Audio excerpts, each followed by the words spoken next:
Kiai Imad itu dan beberapa kiai mempertanyakan keabsahan satu klan Ba'alawi yang mendeklarkan diri ya, secara umum mempublish bahwa mereka adalah keturunan atau zuriat Rasulullah. Nah, ini titik persoalan.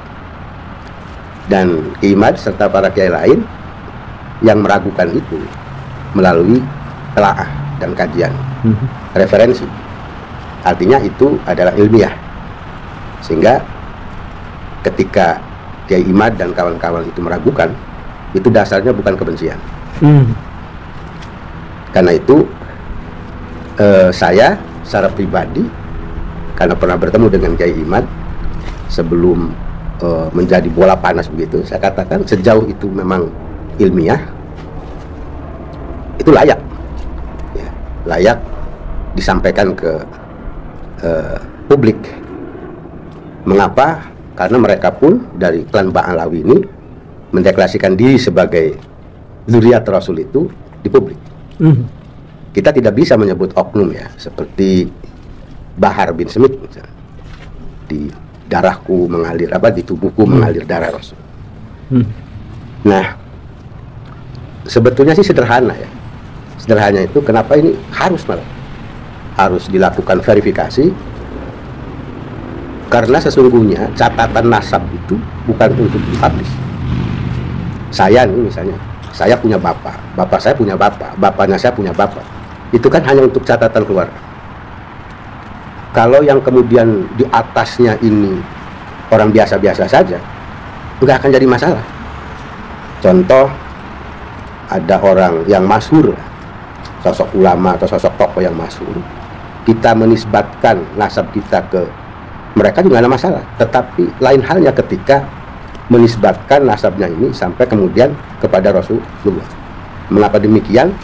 Karena Rasulullah itu Rasul, dan Rasul itu wajib diimani. Mengimaninya itu bukan hanya sekedar mengimani keberadaannya, melainkan seluruh apa ajarannya. Lalu apa yang menjadi keharusan diverifikasi? Karena menurut hasil penelitian Kiai Imad dan kawan-kawan, rentang waktunya antara tokoh yang disebut Ubaid yang konon fiktif itu kemudian dikatakan sebagai putra dari Ahmad bin Isa. Munculnya pengakuan ini setelah rentang waktu 5 abad lebih. Memang di dalam ilmu nasab itu ada suhra wal ifadah. Artinya sesuatu yang sudah populer itu tidak perlu lagi ada pembanding. Dijawab oleh yang meragukan kenasaban klan Ba'alawi kepada Rasulullah ini, ya perlu penyanding referensi yang sezaman hidupnya Ahmad bin Isa dengan Ubaidillah ini. Itulah sebabnya bahaya yang saya lihat, memprihatinkan saya, keprihatinan ini ilmiah lalu ditanggapi oleh kelompok yang muhibbin ya, muhibbin sebetulnya, tapi istilah plesetannya muhibbin. Karena kalau muhibbin itu terlalu halus lah. Ini muhibbin ini persis gaya-gayanya, cara-caranya seperti ormas yang sudah dibubarkan, FPI lah. Ya. Kita tahu FPI itu di bawah komando Rijek Shihab ini. Misalnya ada loh anggota kita yang tatkala Rijek Shihab mau ke Banten itu menyuarakan penolakan, itu malamnya disamperin, dipersekusi. Sebetulnya, nah kemarin terjadi juga di kalau tidak salah Gresik ya, kemudian di Karawang. Sampai segitunya dimulai dari soal perdebatan nasab ini. Nah, saya pikir sekali lagi mestinya yang merasa terusik para kabib-kabib ini ya kabib ya. Kalau habib itu bagus lah. kabib kalau saya nyebutnya kabib itu menahan diri. Tuntutan kemudian untuk tes DNA, yang ngapain mereka harus menolak? Karena rentang waktu sekian mereka pun mengaku dirinya sebagai keturunan Rasul, ya mereka harus berani melakukan tes DNA itu. Karena kalau kemudian dilawannya dengan cara-cara doktrinasi yang tidak ilmiah. Ini harus juga kita pertanyakan karena ini sudah menyangkut masalah agama. Pengakuan terhadap nasab seseorang jangankan kepada Rasulullah, kita ngaku anaknya si A yang tidak kita ketahui aja itu tidak baik, apalagi kemudian mengakui sebagai zuriat Rasulullah. Lalu yang bahayanya kan dibangun sebuah framing seolah yang menolak keabsahan nisbat nasab Ba'alawi ke Rasulullah ini adalah membenci baik Ahlul Bait atau zuriat. Tidak, umat Islam itu memang diperintahkan untuk menghormati, ya, tapi tidak untuk mengkultuskan. Nah ini sudah mulai adu domba kayak begitu, sehingga ada kelompok-kelompok yang apabila orang menghinakan Ahlul Bait maka wajib diperangi misalnya. Ini kan bahaya. Padahal yang lagi dibahas bukan soal Ahlul Bait. Kalau mereka kemudian memerangi itu dengan atas nama Ahlul Bait itu berarti betul mereka itu mendeklarasikan diri secara publik bahwa mereka Ahlul Bait. Kalau ke Ahlul Bait, ya kita memang harus menghargai, dan dzurriyyah Rasul itu ila yaumil qiyamah ada. Itu pasti ada. Hanya pertanyaannya kan apakah Rizik Syihab itu termasuk dalam dzurriyyah? Kan itu yang dipertanyakan. Apakah semisalnya Bahar Smith itu masuk kategori dzurriyyah? Atau apakah Lutfi bin Yahya itu masuk kategori Ahlul Bait? Lah ini sedang dibedah, dan pembedahan itu melalui kajian ilmiah. Maka silakan lawan saja dengan cara-cara ilmiah. Itu saya pikir. Oke, saya kan mencoba menempatkan diri sebagai orang awam nih, Pak. Yeah. Yang sampai sejauh ini belum pernah ngobrol bertemu dengan Habib dan juga banyak orang seperti saya, Pak. Nah, ketika melihat kontroversi yang ini begitu tajam, saran Pak gimana terhadap orang-orang awam seperti saya? Apakah harus bersikap, turut bersuara, atau ya sudah diam saja, nonton? Ya, bagi orang awam cukup menyimak, tidak perlu komentar, karena nanti salah lagi komentar. Tetapi yang harus juga diketahui oleh orang awam, saya ingin menggambarkan begini. Tadi di awal ya, saya katakan kalau yang diakui itu nisbatnya kepada, katakan saya anak Soekarno, gitu. Saya anak Soeharto, itu nggak akan jadi perdebatan apa-apa. Tapi yang diakui ini adalah Rasulullah, dan Rasulullah itu kan milik umat. Rasulullah itu ada Rasul, Muhammad itu adalah Rasul. Betapa disucikannya karena Allah mensucikan. Betapa diagungkannya karena perintah Allah untuk mengagungkan. Maka ini rentan untuk disalahgunakan. Seperti halnya ada dulu itu kasus-kasus, taruhlah ada pejabat baru yang punya kekuatan luar biasa misalnya, ada Kejagung, ada apa gitu ya. Orang mau menipu dengan mengatakan bahwa saya ponakannya pejabat baru ini, kan begitu. Nah hari ini fenomenanya akhirnya terbongkar juga. Misalnya ada kepala kerbau, ya, dikasih mesam, kemudian tulis wali, ada manipulasi kuburan misalnya. Nah ini kan penyesatan pada akhirnya. Kenapa kemudian masyarakat awam percaya? Nah ini bahayanya. Masyarakat awam percaya karena mereka mengaku dzurriyyat Rasul. Ini nanti kepada soal akidah juga. Bagaimana penyimpangan sejarah misalnya, pahlawan Diponegoro diaku Habib segala macam kan gitu. Ini dalam konteks yang menyangkut soal bangsa ini, soal negara. Nah, ini juga saya pikir pemerintah harus turun tangan, sehingga tidak terjadi namanya penyimpangan sejarah. Kalau saya melihat ya dari cuplikan-cuplikan video di YouTube itu, dan dengan fakta-fakta yang ada, ini memang sudah membahayakan. Oleh karena itu, kenapa saya mendukung kajian, penelitian terhadap pengakuan kan Ba'alawi sebagai cucu Rasul? Ya karena ini sangat rentan untuk digunakan hal-hal yang negatif. Sebetulnya kan barangkali Pak Ihsan juga tahu, sejak 2016-an lah saya sudah berhadap-hadapan dengan kelompok mereka itu, tapi dari sisi perilaku ya. Nah, saya dulu juga saya nggak percaya bahwa di darah ada di tubuhnya si Bahar misalnya, di tubuhnya Rizik Syihab itu ada darah Rasul, nggak percaya. Kenapa? Karena perilakunya tidak mencerminkan datukku. Genetik itu nggak bisa keluar dari situ. Lalu ada yang mencoba membantah. Loh katanya anaknya Nabi Nuh juga, Kan'an itu kafir. Jangan samakan Nabi Nuh dengan Muhammad Rasulullah. Kalau ada orang berargumentasi begitu, misalnya, ini kok si Bahar itu bacotnya gitu ya, saya agak kasar nih, karena memang sebetulnya udah jengkel. Tingkah lakunya, gaya preman itu, apakah itu sesuatu akhlak yang diajarkan oleh Rasul? Kan tidak. Tapi kenapa orang yang mengaku diri Rasul bertingkah seperti itu? Lalu mereka bilang itu kan oknum. Tidak semua cucu itu harus baik. Misalnya mencontohkan Kan'an, anak Nabi Nuh. lebih tersinggung karena Muhammad sebagai Rasulullah ini berbeda dari Rasul-Rasul yang lain. Karena sosok Muhammad itu adalah Sayyidul Anbiya wal Mursalin, pupunnya, gitu ya, Sayyidnya para nabi dan para Rasul, bahkan Sayyidus Tsaqalain, bahkan dia menjadi raja makhluk manusia dan jin. Jadi tidak mungkin zuriat Rasul yang ada noktah darah Rasul itu berperilaku jauh dari ajaran Rasulullah SAW. Itu saja orang awam cukup begitu, sehingga tidak mudah terprovokasi oleh pengakuan saya ini cucunya Rasul. Ya, oke. Gitu. Nah, oke. Jika saya misalnya bertemu dengan cucu Rasul, zuriat yang sesungguhnya, itu sikap apa sih yang sebenarnya harus diberikan sebagai orang yang memang percaya pada Rasulullah? Ya memang. Apakah harus benar-benar menundukkan diri, kemudian bersikap begitu tunduk pada zuriat yang sesungguhnya, atau sikap seperti apa, Pak? Sikapnya kita takziman wa takriman, itu tidak mengkultuskan loh ya, tidak mengkultuskan. Jangankan ke zuriatnya, ke Rasulullah aja kan kita tidak boleh mengkultuskan. Ya. Nah, begini, kalau kita mau jujur, Pak, tidak ada orang yang asli keturunan Rasul itu akan mendeklarasikan diri, mempublis dirinya sebagai keturunan Rasul. Berarti kalau orang di mana-mana mendeklarasikan diri sebagai keturunan Rasul, sudahlah, itu nggak bisa dipercaya, tidak bisa dipercaya. Itu akan bohong. Tapi dalam konteks kontroversi ini muncul kan PWI, Pak. Ya. Persatuan Wali Songo Indonesia, yang kemudian juga mempublish dirinya keturunan Wali Songo. Gimana tuh, Pak? Ya, orang mempublish diri sebagai Wali Songo nggak ribut-ribut tuh, ya, nggak ribut-ribut.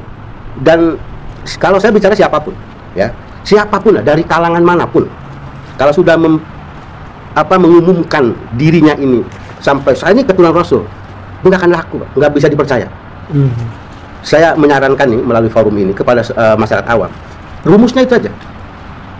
Rumusnya sederhana. Kalau orang mendeklarasikan dirinya bawa-bawa nama orang besar, orang besarnya ini adalah orang yang kita imani sebagai nabi dan rasul, jangan dipercaya. Sebab tidak akan pernah ada orang yang memang genetikanya nyambung langsung ke Rasulullah itu menyatakan dirinya di masyarakat sebagai keturunan Rasul. Rumusnya sederhana itu aja. Sekalipun benar dia itu tetesan darahnya ada tetesan darah Rasul. Ya, gitu. Nah, sebetulnya istilah Habib ini, ulama itu Habib, Pak. Ulama ya. Habib itu artinya apa, Pak? Saya ingin kasih contoh kata ini ya. Rasul itu Habibullah. Ya. Rasul itu disebut Habibullah. Ya kan? Kekasih Allah itu Rasul. Lalu orang yang mengimani Rasul dengan Allah mengimani Rasul, Habibur Rasul. Habibur Rasul jelas ulama. Sebab itu dinyatakan oleh Rasulullah, al ulama warasatul anbiya.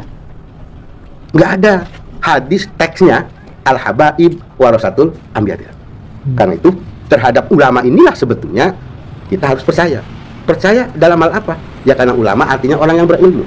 Bukan hanya berilmu tapi juga berakhlak, mengikuti jejak apa yang diajarkan oleh Rasulullah. Itulah orang yang harus kita hormati dalam konteks keilmuannya sebagai pewaris Rasul. Ya kalau model pengakuan sebagai zuriat Rasul kayak model si Bakar, gimana kita mau menghormati apa? Kualat. Orang tua kita lebih mengualati kita. Kenapa kita lupa dengan hal itu? Ya, gitu. Lalu Pak, ini saya menempatkan diri lagi seorang awam nih Pak, yang memang sama-sama orang awam ini. Dengan terjadinya kontroversi ini, sesungguhnya apa yang dipertengkarkan, kalau boleh tahu, di panggung belakang ini Pak? Iya, kalau saya dengan husnudzon saya, yang dipertengkarkan itu karena nggak percaya nih, masa sih ada kelompok orang yang mengatasnamakan dirinya ke Rasulullah, tetapi perilakunya, lisannya, pemikirannya itu tidak seiring dengan apa yang diajarkan Rasulullah. Lalu yang kedua, ini sudah ada fakta pemutarbalikan sejarah. Ini maunya apa gitu? Kenapa mereka laku? Dan kita lihat misalnya gerombolan 212 lah, ya. Kita tahu semua itu, publik tahu semua itu. Bagaimana penghinaan terhadap pemerintah misalnya, dengan kata-kata yang sesungguhnya itu tidak ada agama mengajarkan. Al-Quran itu bahasanya indah dan halus, menyinggung orang nggak ada istilah apa sampai sekeji itu. Tetapi yang mengaku dirinya sebagai zuriat Rasul ini tadi Pak Ustaz, perlu saya mendukung semua dipletelin. Dan apabila mereka tidak mau tes DNA, ya sudah. Dan kuncinya bagi masyarakat awam, jangankan bodongnya, lagi misalnya tes DNA-nya iya keturunan Rasul, ada genetik, kalau tingkah lakunya, ucapannya tidak sesuai dengan ajaran Rasul, abaikan itu. Kalau dia di panggung nih mengatakan saya loh yang sudah benar sebagai keturunan Rasul, enggak perlu dipercaya. Tidak perlu dipercaya. Karena sejatinya secara logika nih, silahkan dilakukan observasi. Orang yang mengaku-ngaku keturunan orang besar itu, orang agung itu, sesungguhnya sedang mempromosikan dirinya, bukan yang diagungkannya. Mari kita lihat bagaimana doktrinnya Rizik Syihab kepada orang-orang awam. Disuruh berantem mau, disuruh nyerang mau. Dan seolah perkataan Rizik Syihab itu tidak ada salahnya. Berarti dia lagi bersaing dengan datuknya. Ini kan keliru. Kalau kita memang anut terhadap Rasul, ya anut terhadap Rasul. Ajaran yang dianut. Tidak kemudian kepada sosok yang mengaku diri sebagai dzurriyyah. Itu sebenarnya husnudzon saya. Adapun di luar sana misalnya ada prediksi ini perebutan soal keturunan, ya kita mah tinggal ketawa aja. Kalau memang tujuannya perebutan nasab. Jadi nggak ada baiknya orang mempublish dirinya nasab-nasab itu. Jadi di panggung belakang ini nggak ada agenda politik, Pak? Husnudzon saya tidak ada. Karena kan salah satu Habib sekarang ini berada di area kekuasaan. kekuasaan. Oh iya, yang banyak melakukan penipuan terhadap kuburan kan. Disebut saja Lutfi misalnya. Ya, halus-halus ternyata kan begitu. Apakah ada klan lain juga dalam konteks kontroversi Habib ini menjadi sebuah apa ya? Konflik antara untuk masuk di kekuasaan menggantikan klan baru. Ya apalagi? Iya kan gitu kan. Ini gini, logikanya gini. Katanya gini, ada satu hikmah, kata-kata hikmah. Bukanlah seorang pemuda yang selalu mengatakan ini bapakku, tetapi pemuda adalah inilah aku. Itu kan orang hebat. Tetapi karena sosok Rasul ini, siapa orang yang tidak takut?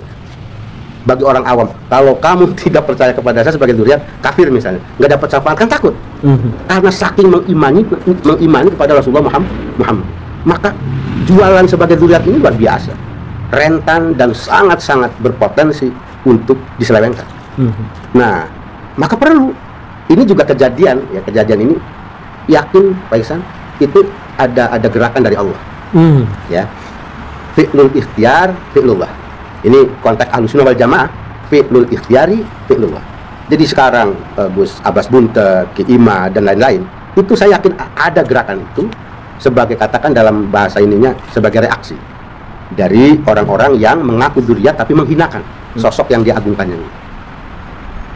Gitu Pak Ihsan. Tapi bukannya klan-klan yang memang yang pro maupun yang kontra ini adalah kelompok-kelompok masyarakat yang eksklusif, oke? Yang mana? Yang Habib itu eksklusif, Pak. Dan yang mempertanyakan Habib juga. Itulah yang saya katakan, maka saya nggak mau masuk wilayah itu. Pokoknya orang itu, Pak, kalau yang dibesar-besarkannya adalah nasabnya di masyarakat, mempublis dirinya saya turunan sultan, itu nggak ada benernya, Pak. Dalam pengertian bukan sama sekali ya. Itu pasti ada hal-hal tertentu, dan kebanyakan mereka yang saya keturunan Rasul bodoh-bodoh orang, bodoh-bodoh, tapi yang diam-diam menjadi ulama besar. Contoh Syekh Nawawi Tanara, enggak ngaku tuh turunan sultan atau turunan Rasul apalagi. Mana yang ngaku-ngaku dengan mengunggul-unggulkan nasab? Siapapun dan dari kelompok mana. Karena sekali lagi catatan nasab itu adalah urusan pribadi, urusan untuk menyambung silaturahim keluarga. Tidak kemudian untuk dipublish gitu. Sehingga orang seolah dituntut aslo ya, saya ini anak anu. Kan gitu. Makanya rumus sederhana. Nah, kalau yang pakai lihat motivasi dari deklarasi Habib ini kemana? Deklarasi Habib banyak, Pak. Deklarasi Habib itu kan untuk cari uang, untuk cari kekuasaan. Kan lumayan tuh kalau tokoh berpengaruh banyak masanya. Rizik itu nggak ada apa-apanya kalau nggak jual sebagai dzurriyyah Rasul. Apa makna hidupnya Bahar Smith misalnya? Mereka itu banyak orang datang ke sana ya karena mengaku dia sebagai perlahan juga orang akan sadar lah. Ya. Dan ini semuanya kalau kita mau diketuk secara finish nih Pak Ihsan, ya inilah alamatus saah, ciri-ciri dekatnya kiamatnya kayak begini. Bisa lebih diperjelas seperti ya tadi banyak lah ya Rasulullah di dalam hadis-hadis sahih itu sudah memberikan informasi bahwa ciri-ciri datangnya hari kiamat itu prosesnya begini. orang budak menjadi sayyid gitu. Kemudian orang bodoh dengan mudahnya memberikan fatwa agama.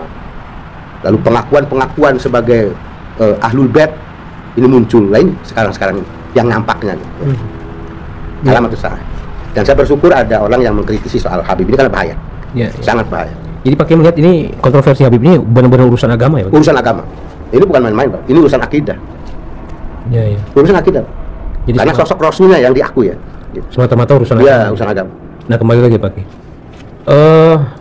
Ketika masyarakat awam hanya disarankan menonton begitu Pak.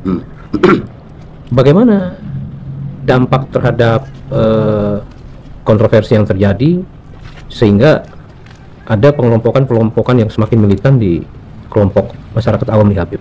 Gini, ya itu tadi. Jadi kalau ada hadis yang biasa disampaikan, idza ra'a munkaron falyughayyir biyadi. Tafsir biyadi oleh para ulama itu adalah kekuasaan. Itu kalau di kita dengan undang-undang. Ya, dengan seperangkat aturan, bukan dengan tangan besi.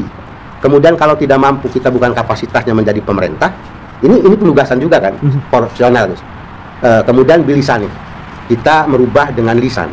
Siapa itu? Al ulama. Artinya orang-orang yang paham, orang-orang ulama, orang-orang yang berilmu. Kalau kita tidak mampu menjangkau seperti saya nggak mau membahas nasab karena saya bukan ahli nasab. Lalu apa? Ya kita dengan biqalbi, dengan hati saja. Makanya saya bilang orang awam udah nggak usah ikut-ikutan Habib, nggak usah apa-apa, memantau saja. Tetapi dalam forum ini saya ingin menyampaikan, siapapun orangnya, jangankan bodongnya, lagi tes DNA-nya benar dia mendeklarasikan di sebagai Rasul, udah nggak usah percaya. Yang kita ikuti adalah ulama, karena al ulama warasatul anbiya. Latar belakang ulama ini yang soleh, yang berakhlak, yang ibadahnya jelas gitu, memiliki sifat terpuji, mau anak siapapun, mau anak garong ke bapaknya gitu, kita ikuti berdasarkan kebenaran yang ditunjuk oleh ditunjuki oleh ilmu. Sekalipun saya anaknya orang hebat ulama lah, kalau saya nggak bodoh, bahwa nasab tidak akan hilang, iya, tetapi yang harus diikuti karena Allah sendiri kan nanti kita di akhir tidak ditanya kamu anak siapa. Nah, pakai amal soleh kan di ujung waktu begitu. Pakai melihat perlu peran negara turun untuk menengahi atau menyudahi kontroversi ini. Saya melihat kalau negara ini perlu turun itu dalam konteks penyimpangan sejarah, yang gitu ya. Soal sejarah pahlawan nasional misalnya, Pangeran Diponegoro diakui sebagai Habib gitu kan. Lalu kemerdekaan ini atas persetujuan orang Yaman misalnya kan gitu. Kan ini luar biasa. Pak Mahfud MD juga sudah bicara dalam konteks ininya. Nah inilah antara lain pesan. Lalu kan ini kalau tidak segera disudahi ini, tidak dibawa ke meja hijau nih, dilakukan penyimpangan sejarah nasional ini kan bahaya untuk anak cucu kita. Jangan-jangan nanti kita dijajah oleh Yaman gitu. Itu saya pikir besok. Sahabat, mudah-mudahan ini menjadi bagian dari perhatian kita